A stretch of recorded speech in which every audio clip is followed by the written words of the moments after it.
जय हिंद स्टूडेंट्स, स्वागत है आपका तगड़े क्लासेस पर। तो स्टूडेंट्स, आज इस लेक्चर में हम लोग पढ़ेंगे इलेक्ट्रोलाइटिक कंडक्टेंस के बारे में। जब ये यूनिट स्टार्ट हुई थी तो मैंने आपको बताया था इस यूनिट की स्टडी बेसिकली तीन पार्ट्स में डिवाइड है: इलेक्ट्रोकेमिकल सेल, इलेक्ट्रोलिसिस और आपका इलेक्ट्रोलाइटिक कंडक्टेंस। तो आज हम थर्ड पोर्शन जो उसको स्टार्ट कर रहे हैं, जो कि इलेक्ट्रोलाइटिक कंडक्टेंस। तो स्टार्ट करते हैं हमारा आज का लेक्चर।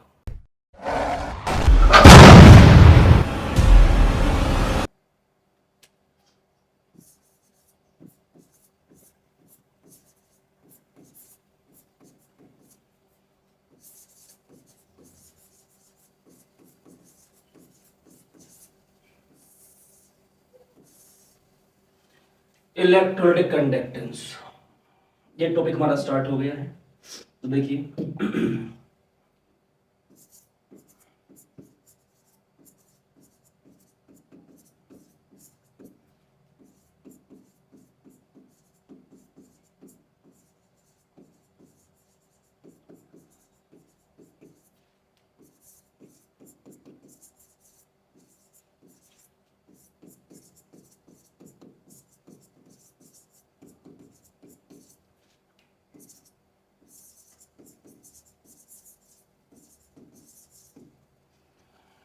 इलेक्ट्रिकल कंडक्टेंस के आधार पर हम सॉलिड्स को तीन पार्ट्स में डिवाइड कर सकते हैं, तीन कैटेगरी में डिवाइड कर सकते हैं। कौन कौन सी है वो देखिए। एक है कंडक्टर्स, एक है सेमीकंडक्टर्स,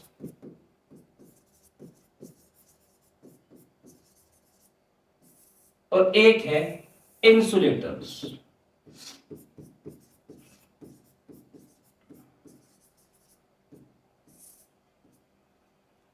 ठीक, तो पहली बात करते हैं कंडक्टर्स की।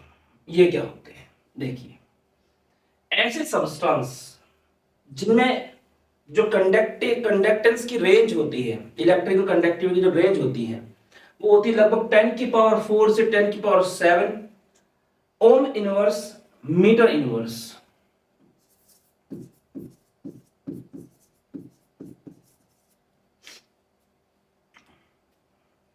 मुझे यह सॉलिड्स की जगह सब्सटेंसेस लिखूंगा तो और भी अच्छा रहेगा।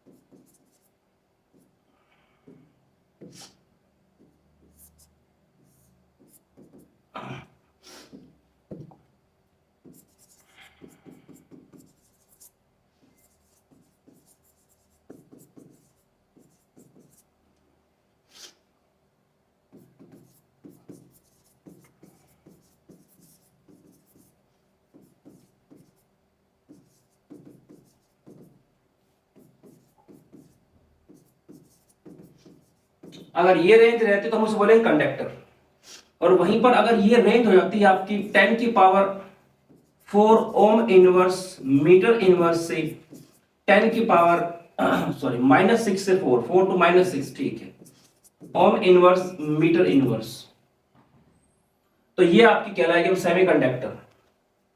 और अगर ये आपके 10⁻⁻10 ओम इनवर्स मीटर इनवर्स से भी कम हो जाती है तो ऐसे में इनको बोला जाता है इंसुलेटर्स। हमें मेन तो कंडक्टर्स पढ़ने हैं हमारी इस यूनिट के अंदर। तो जो कंडक्टर्स होते दो तरह के होते हैं। एक होता हमारे पास टाइप्स, इसके टाइप्स की अगर बात करें, ये दो तरह के हैं। एक है हमारे पास मेटेलिक कंडक्टर्स,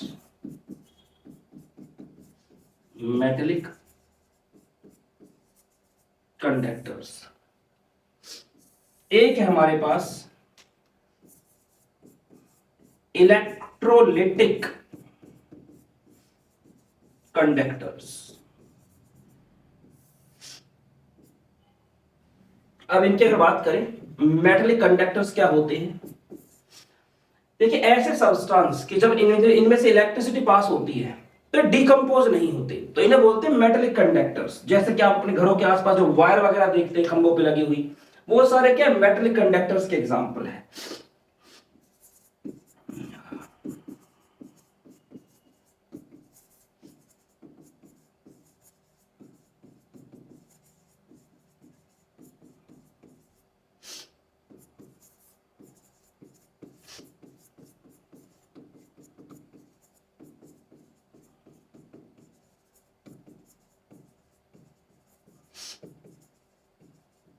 इलेक्ट्रोलाइट में क्या हो जाएगा, जब इनमें से इलेक्ट्रिसिटी पास होगी तो ये डिकम्पोज हो जाएंगे।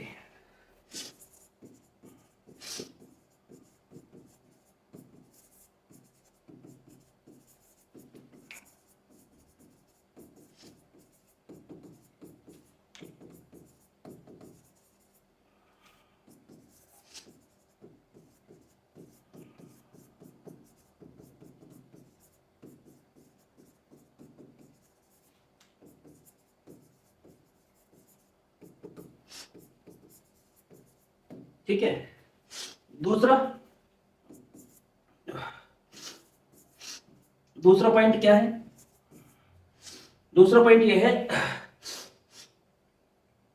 कि जो हमारे पास मेटलिक कंडक्टर्स होते हैं इनमें जो रेजिस्टेंस पैदा होता है वो बेसिकली पैदा होता है वाइब्रेटिंग कर्नेल्स के कारण। कर्नेल्स कैसा आउटर मोस्ट शेल है, उसमें कोई मान लो फुल्ली फिल्ड नहीं, किसी इलेक्ट्रॉन की जगह खाली है, तो जो खाली इलेक्ट्रॉन जिसको होल बोला जाता है वही क्या होता है, कर्नेल होता है।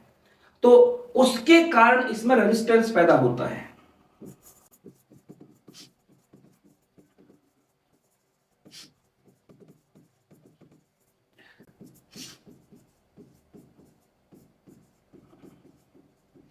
तो यूं समझो आप, जैसे मान लो ये कोई एटम है हमारे पास,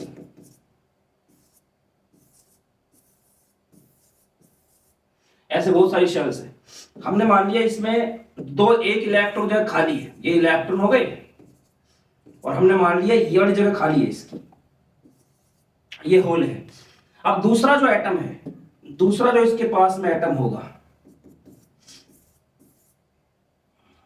ठीक है, उसमें इलेक्ट्रॉन है,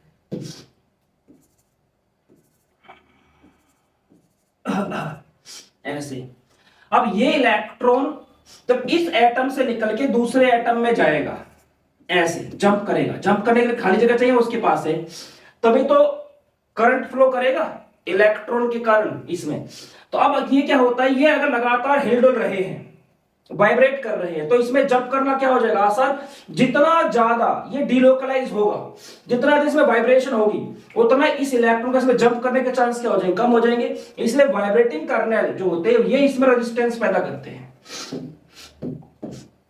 जबकि इसमें क्या होता है, इसमें कई फैक्टर होते हैं।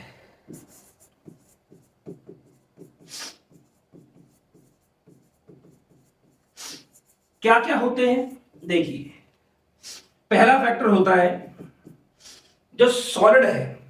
देखो ये इलेक्ट्रोलाइट कंडक्टर्स होते कैसे हैं, जो हमने सेल्स वगैरह पढ़े थे ना अभी, एनोड कैथोड, ये जो हम पढ़ रहे थे, ये इस तरह के होते हैं जो आपने इलेक्ट्रोकेमिकल सेल, इलेक्ट्रोलाइटिक सेल में पढ़ा है, वो यही है जिसमें हम यहां पे क्या डाल देते हैं, जो इलेक्ट्रोलाइट डाल देते हैं।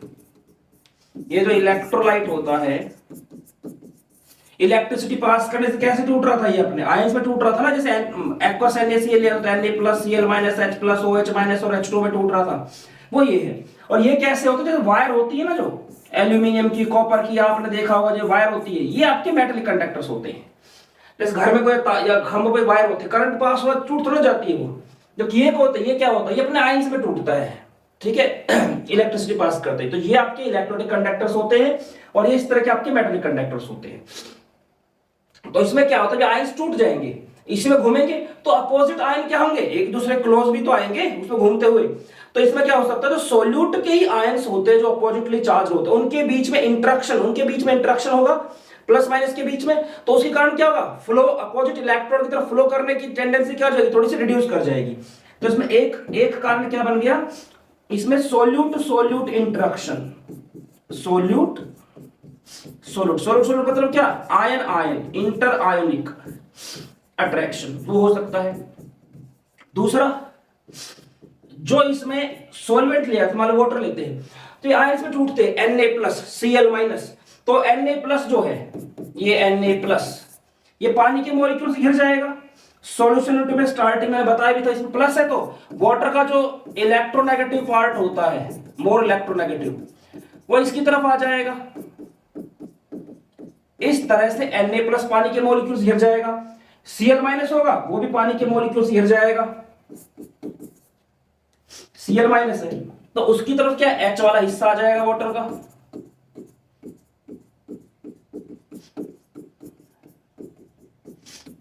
ठीक है, तो इस तरह से सोलवेंट और सोल्यूट के जो आयंस हैं उनके बीच में इंटरेक्शन के कारण भी क्या होगा, इनका इलेक्ट्रॉन अपने से पॉजिटिव चार्ज इलेक्ट्रॉन की तरफ जाना क्या हो जाएगा, थोड़ा मुश्किल हो जाएगा। दूसरा क्या हो जाएगा, सोल्यूट सोलवेंट इंटरेक्शन, जिसे वाटर वाले केस में हम हाइड्रेशन बोल सकते हैं, कोई और सोलवेंट लोगे तो सोल्वेशन बोल सकते हैं। ठीक है, तीसरा जो सोलवेंट के पार्टिकल्स, अगर सोलवेंट ऐसा इसकी विस्कोसिटी ज्यादा है, जो गाढ़ा है काफी, तो उसमें आयंस को फ्लो करने के लिए क्या चाहिए, ज्यादा एनर्जी चाहिए होगी, तो वहां पे उसका मूवमेंट क्या हो जाएगा, स्लो हो जाएगा। तो इसलिए तीसरा फैक्टर क्या हो जाएगा, विस्कोसिटी ऑफ सोलवेंट।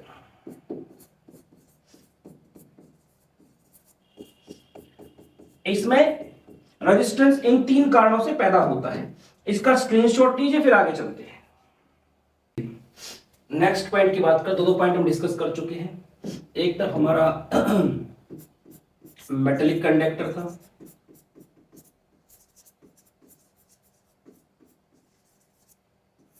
एक तरफ हमारे पास इलेक्ट्रोलाइटिक कंडक्टर।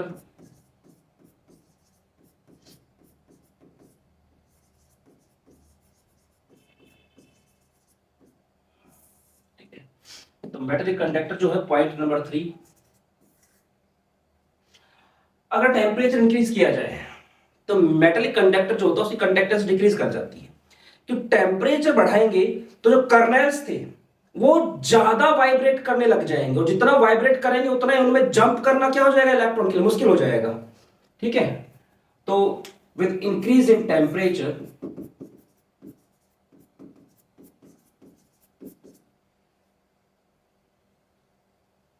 वाइब्रेशन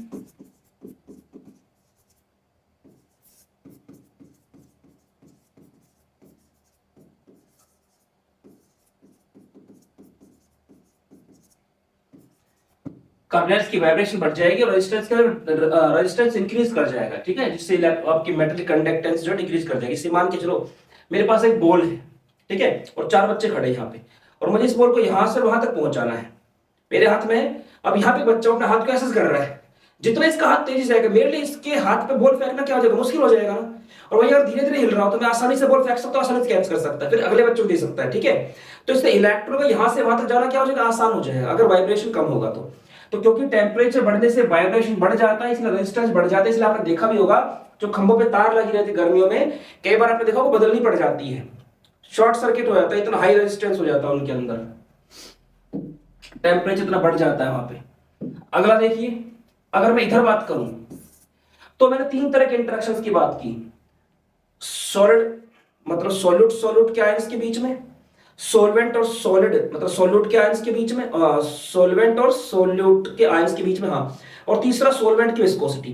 टेम्परेचर बढ़ने से ये तीनों टाइप के इंटरेक्शंस वीक पड़ जाते हैं, जिसके कारण आयंस का फ्लो क्या हो जाएगा, इजी हो जाएगा, और कंडक्टेंस क्या हो जाएगी, बढ़ जाएगी, मतलब रेजिस्टेंस क्या होगी, कम हो जाएगी।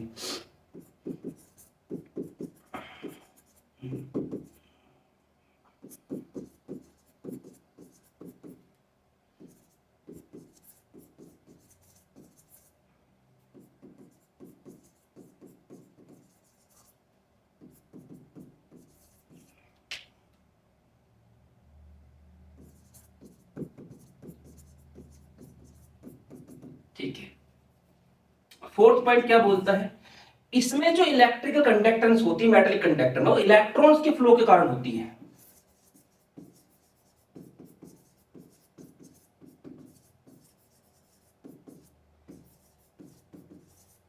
जबकि जो हमारे पास इलेक्ट्रिक कंडक्टर होता है उसमें जो कंडक्टेंस होती है वो आयंस के फ्लो कारण होती है।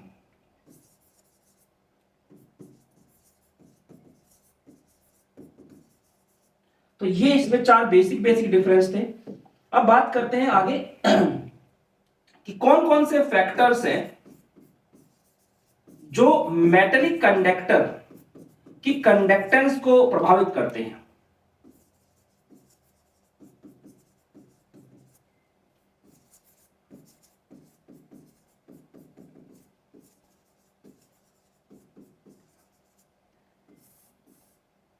साथ में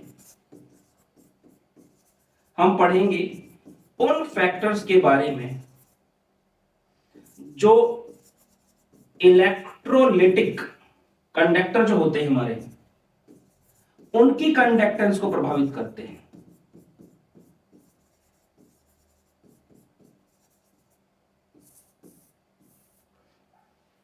देखिए, इसमें अगर मैं पहले फैक्टर की बात करूं तो सबसे पहला है नेचर ऑफ मैटर।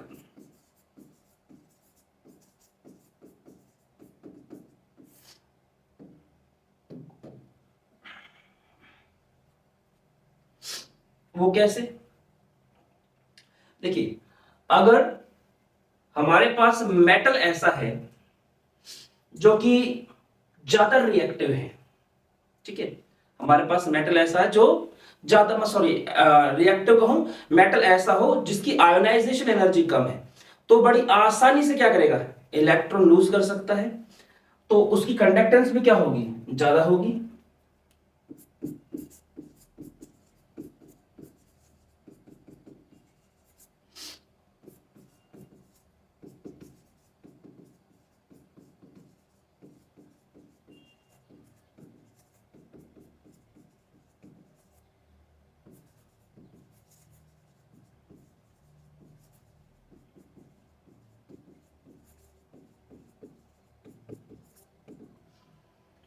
दूसरा फैक्टर क्या है?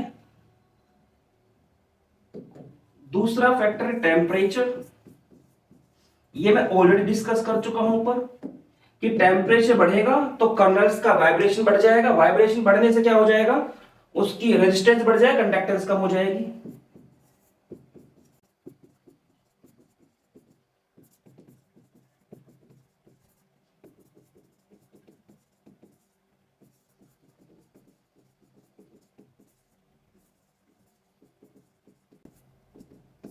ठीक है, थर्ड फैक्टर क्या है?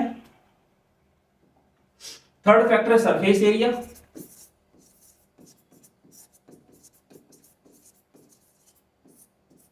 उससे क्या असर पड़ेगा वो देखिए। अब समझ मेरी बात को, यहां पर एक वायर है, सेम मेटल की है, एक ये वायर है, ठीक है। अब इसमें बहुत सारे एटम है, इसमें भी एटम है, इसमें एटम्स क्या है, मैं कहूं कि हर एक सेंटीमीटर स्क्वायर लेके चलो, या इसका वॉल्यूम लेके चल दो, सेंटीमीटर क्यूब के हिसाब से लेके चल दो, यहां पे नंबर ऑफ एटम्स ज्यादा है। अब मान लो यहां भी कर्नेल वाइब्रेट कर रहा है, यहां भी कर्नेल वाइब्रेट कर रहा है, तो इधर क्योंकि उसके आसपास पाथवे ज्यादा हो जाएंगे, भाई इसका कर्नेल पास में नहीं है, वहां जंप नहीं हो रहा, तो इस वाले में कर दो, इसमें नहीं तो इसमें कर दो, आसपास क्या बहुत ज्यादा एटम्स होंगे। वही अगर उसको जितना पतला कर देंगे, सरफेस एरिया जितना कम होता जाएगा, उतना इसके चांस क्या होते जाएंगे, कम होते जाएंगे, ठीक है। तो जितना सरफेस एरिया इस केस में ज्यादा होगा, उतने इलेक्ट्रॉन के फ्लो के लिए पाथवे बढ़ जाएंगे, जिससे कि हमारे पास इलेक्ट्रिकल कंडक्टेंस बढ़ जाएगी।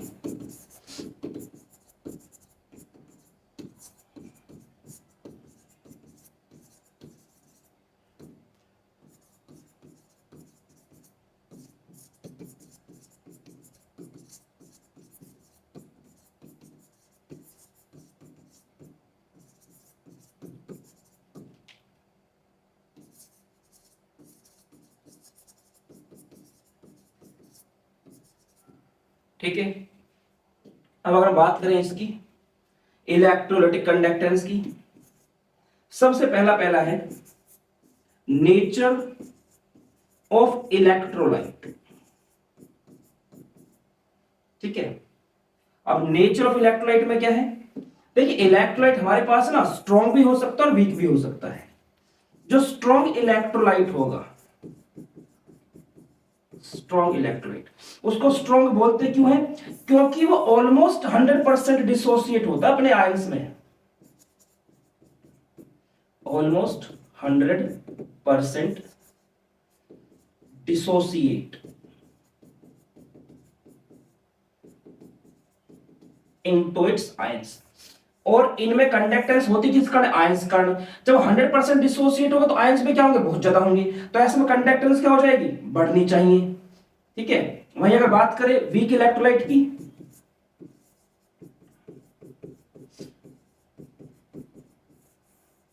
इसमें हालांकि कंसंट्रेशन वाला एक फैक्टर होता है, वो मैं यहां डिस्कस नहीं कर रहा हूं। ठीक है।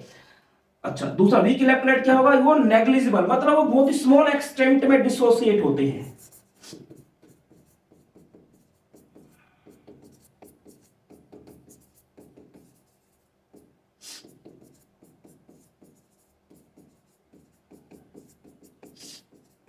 ठीक है। तो इसमें आयंस कम होंगे तो कंडक्टेंस भी क्या होगी? इसकी कम होगी। दूसरा फैक्टर क्या होता है? Nature of solvent. Second factor क्या है?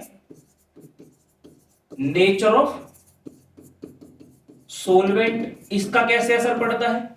देखिए, जो हमारे पास इलेक्ट्रोलाइट होते हैं वो पोलर सोलवेंट में ज्यादा आसानी से आयंस में डिसोसिएट हो जाते हैं। तो सोलवेंट की जितनी पोलरिटी ज्यादा होगी उतना आसान हो जाएगा हमारे इलेक्ट्रोलाइट को उसके आयंस में डिकम्पोज करना।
अगर मैं बोलता हूँ कि जितना मतलब ये जो जितना हमारा सोलवेंट पोलर होगा उतना आसानी से हमारा जो इलेक्ट्रोलाइट है वो आयंस में डिसोसिएट होगा, उतनी ही ज्यादा क्या होगी? उसकी कंडक्टेंस होगी। तो इस तरह से जो सोलवेंट है उसका नीचे बेसर डालता है। स्क्रीनशॉट लीजिए, फिर बाकी फैक्टर्स की बात करते हैं। देखिए, जो इलेक्ट्रोलाइटिक कंडक्टर उसका जो नेक्स्ट फैक्टर है, I think third factor, fourth factor होगा, फोर्थ, ये है साइज ऑफ आयन।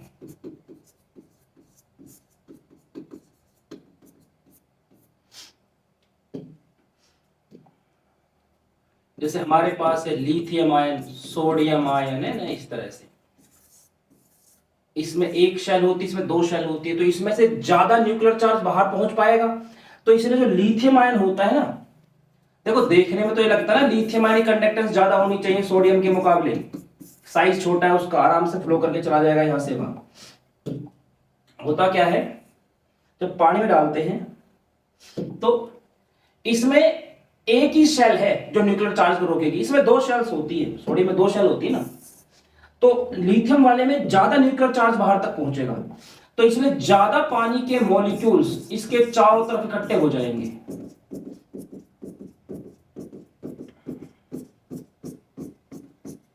और ऐसा होने से अब जब ये मूव करेगा तो इसके साथ ये मॉलिक्यूल्स भी मूव करने लग जाते हैं। तो ये बल्की हो गया काफी ज्यादा, ये भारी हो गया है। तो ये सोडियम में क्या है, इतना न्यूक्लियर चार्ज बाहर तक नहीं पहुंच पाएगा, दो शेल्स है, तो इसको कम वाटर के मॉलिक्यूल्स के चारों तरफ इकट्ठे होते हैं। तो इसलिए अब बात करें तो इन दोनों में से अपने से अपोजिटली चार्ज इलेक्ट्रोड की तरफ सोडियम आयन का मूवमेंट ज्यादा होगा, लिथियम का कम होगा। तो इसलिए जो आयन का साइज है उसका भी असर पड़ता है। ठीक है। फिफ्थ, इसलिए क्लासिफिकेशन ऑफ एलिमेंट में जब एटॉमिक आयनिक रेडियाई पढ़ाई गई थी तो उसमें हाइड्रेटेड रेडियस पढ़ाई गई थी, अगर आपने ध्यान दिया हो उसको। तो देखिए फिफ्थ पॉइंट की बात करें तो ये होता है आपका विस्कोसिटी, ये हम ऑलरेडी डिस्कस कर चुके हैं। वो क्या कहता है, सोलवेंट की विस्कोसिटी ज्यादा होगी तो गाढ़ा ज्यादा है तो आयन को मूव करने में क्या है, ज्यादा रेजिस्टेंस फेस करनी पड़ेगी, तो उसका मूवमेंट क्या हो जाएगा, स्लो हो जाएगा। तो मैं कहूंगा कंडक्टेंस डिक्रीज कर जाएगी विस्कोसिटी बढ़ने से।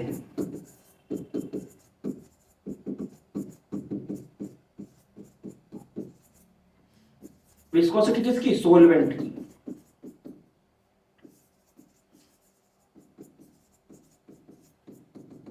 ठीक है, मेटालिक कंडक्टर जो होता है इसी को आप इलेक्ट्रॉनिक कंडक्टर भी बोलते हैं। ठीक है, वही आपका इलेक्ट्रॉन जो भी इलेक्ट्रॉनिक का सामान आप आसपास देखते हो उसमें वायर लगी होती है, तो इलेक्ट्रॉनिक कंडक्टर और मेटालिक कंडक्टर सेम है, कंफ्यूज मत होना उस चीज को लेके। एक फैक्टर जो मैं अभी यहां डिस्कस नहीं करूंगा वो है कंसंट्रेशन। ये बहुत ही ज्यादा इंपॉर्टेंट टॉपिक है। कंसंट्रेशन का क्या असर पड़ता है एक इलेक्ट्रोलिटिक कंडक्टर की कंडक्टेंस पर। आपके सिलेबस में मेटालिक कंडक्टर कम ही है, ना के बराबर है, मेन आपका इलेक्ट्रोलिटिक कंडक्टर ही है। मेटालिक कंडक्टर आपका फिजिक्स में ज्यादा यूज होता है। ठीक है, तो इसको क्योंकि हमें काफी टाइम चाहिए और इसके लिए पहले कुछ टर्म जो आपको पता होनी चाहिए, cell constant, resistivity, resistance, passive conductance, equivalent conductance, molar conductance, ये सब। तो पहले मैं वो कुछ टर्म डिस्कस करूंगा, उसके बाद इसको पढ़ाऊंगा। ठीक है, तो इसको थोड़ी देर बाद हम यहां पे पहुंचेंगे। तो अभी मैं आप लोगों को कुछ इंपॉर्टेंट डेफिनेशंस है वो कराता हूं।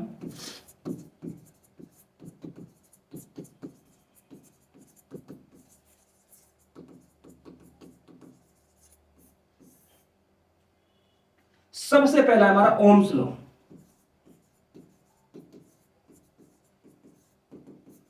ओम्स लॉ क्या कहता है, ये तो आपको पता ही है, V is equals to I R. यहां से लिख सकता हूं I is equals to V upon R। अब ये V क्या है, V है पोटेंशियल डिफरेंस,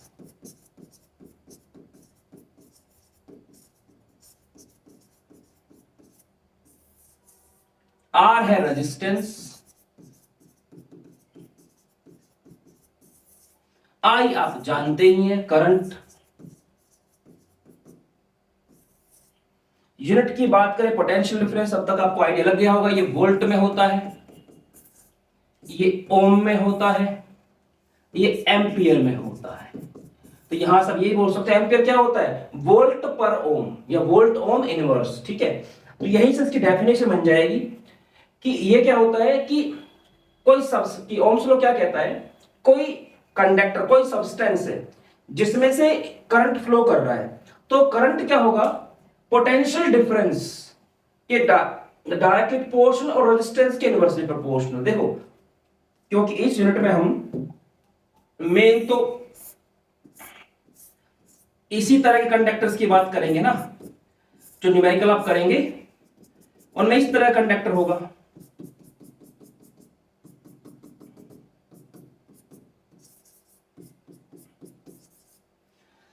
एक तरह से लगा लो कि ना ये प्लस माइनस पता है क्या है, ये यहां पर कितने वोल्ट की बैटरी, जितना इनके बीच में गैप ज्यादा होगा उतना फ्लो तेज होगा। जितना इनके बीच में गैप, ये एक तरह से लगा लो, एक बार मतलब पानी बहाव लगाओ, एक तरह से इलेक्ट्रॉन का बहाव, जैसे पानी का बहाव, जितना बहाव मतलब एक लेवल यहां दूसरा यहां, तो यहां से यहां पानी गिर रहा है, ठीक है जी, उसकी एक स्पीड है। अब अगर मैं इसमें डिफरेंस बढ़ा दूं तो अभी जो पानी गिरेगा ना, ये क्या करेगा, इसके अंदर एनर्जी ज्यादा होगी, यहां पे डिफरेंस बढ़ के एनर्जी ज्यादा होगी, जिसकी बेस पर टरबाइन वगैरह चलाए जाते हैं, वो टॉपिक अलग है, उसमें भी घुसने वाले नहीं, थर्मोडायनेमिक्स पढ़ाएंगे उसके बारे में। तो ये बस डिफरेंस है, एक धार है पानी की, ठीक है, यहां से गिर रही है और आपने इस पे यहां पे हाथ लगाया, कम डिफरेंस है ना इसमें इन दोनों के बीच में हाइट का, तो आपकी उंगलियों को कुछ खास प्रेशर महसूस नहीं होगा। अब यही पानी गिर रहा है लेकिन आपने हाथ यहां लगाया, अब क्या होगा, डिफरेंस बढ़ा दिया ना आपने, तो अब आपको पानी की धार क्या है, ज्यादा तेजी से मतलब ज्यादा प्रेशर के साथ अपने ऊपर गिरती हुई महसूस होगी। तो ठीक कुछ कुछ ऐसा यहां है, जितना यहां पोटेंशियल डिफरेंस बढ़ाएंगे ना, उतना हमारे पास इलेक्ट्रॉन्स का फ्लो क्या होगा, बढ़ेगा। यहाँ पे आयंस का फ्लो क्या होगा, बढ़ेगा। हाँ, आयंस का, इलेक्ट्रॉन का नहीं, इलेक्ट्रॉन में भी यूज इसलिए नहीं कर रहा हूं क्योंकि मैं इलेक्ट्रिकल कंडक्टेंस की बात कर रहा हूं। तो ये क्या हो गया, ओम्स लॉ क्या कहता है,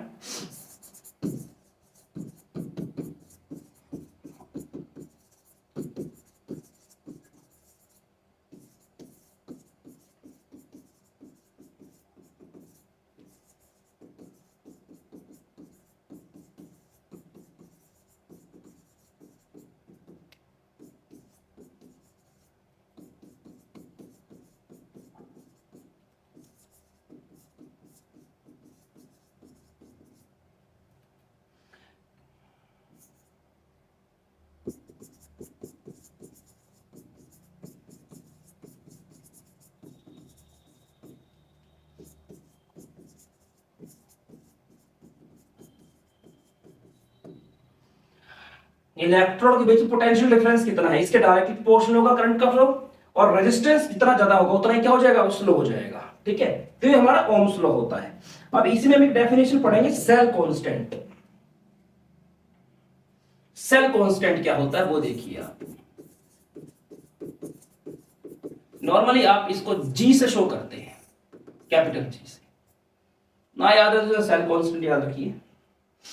तो हमारे पास जैसे कि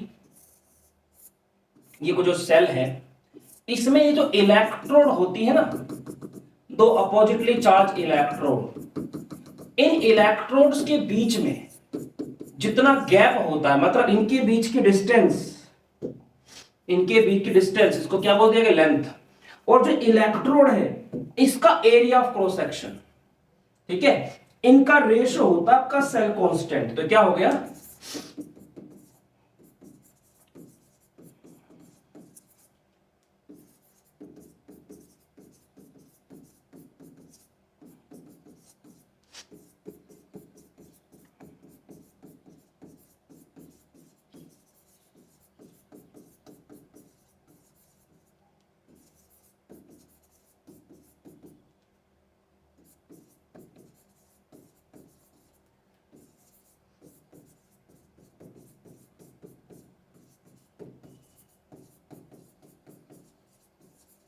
एरिया ऑफ क्रॉस सेक्शन किसका, इलेक्ट्रोड। आप कहो जी एक इलेक्ट्रोड मोटी और एक इलेक्ट्रोड पतली हो तो, अच्छा पहले इसको लिख दो मैं, फॉर्मूला क्या हो गया इसका, cell constant equal to length upon area. देखो सेल जो होते हैं छोटे छोटे होते हैं, तो इसको मीटर वगैरह मत लेके चलना। लेंथ अगर सेंटीमीटर में है तो ये आपका सेंटीमीटर स्क्वायर में, तो इसकी यूनिट क्या आ जाएगी, सेंटीमीटर इनवर्स। ठीक है, अब ये क्या बोलता है कि भाई एक इलेक्ट्रोड अगर मोटी हो और एक इलेक्ट्रोड पतली हो तो क्या करे, तो कहता है कि अगर इनकी थिकनेस अलग अलग हो जाए, थिकनेस क्या हो, डिफरेंट हो, तो जो कॉमन है ना, कॉमन एरिया जो है, जो कॉमन आ सकता है वो लेकर चलेंगे आप ऐसे में। ठीक है, तो ले लीजिए इसका स्क्रीनशॉट, आगे चलते हैं फिर। तो स्टूडेंट्स इस लेक्चर को फिलहाल यहीं पर रोकते हैं, इसके आगे का हिस्सा हम नेक्स्ट लेक्चर में डिस्कस करेंगे। तब तक जितना हो सकता है ज्ञान बटोरते रहिए, अपने टीचर्स का सम्मान कीजिए। मिलते हैं नेक्स्ट लेक्चर में, तब तक फिजिकली, मेंटली और स्पिरिचुअली तगड़े होने में ध्यान दीजिए। जय हिंद।